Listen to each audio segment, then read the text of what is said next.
కృష్ణా జిల్లా ఓదార్పు యాత్ర వివరాలు చూస్తే గుడివాడ నుంచి జగన్ 23వ రోజు ఓదార్పు యాత్రకు కదిలారు.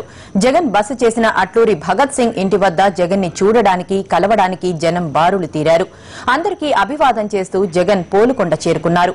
దివంగత నేత వైఎస్ఆర్ ఇక రారని తెలిసి గుండె పగిలిన బొమ్మల గోపాలం కుటుంబాన్ని జగన్ కలిశారు. ధైర్యం చెప్పారు. నేనున్నానంటూ భరోసా ఇచ్చారు.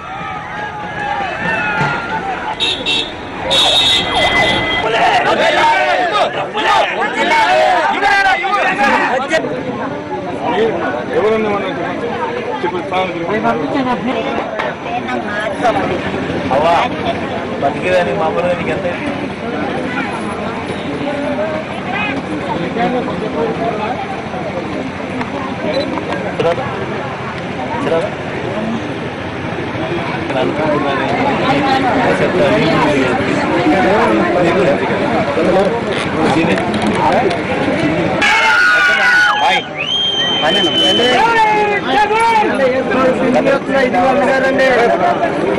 చెప్పుకుంటాం అన్నగారండి.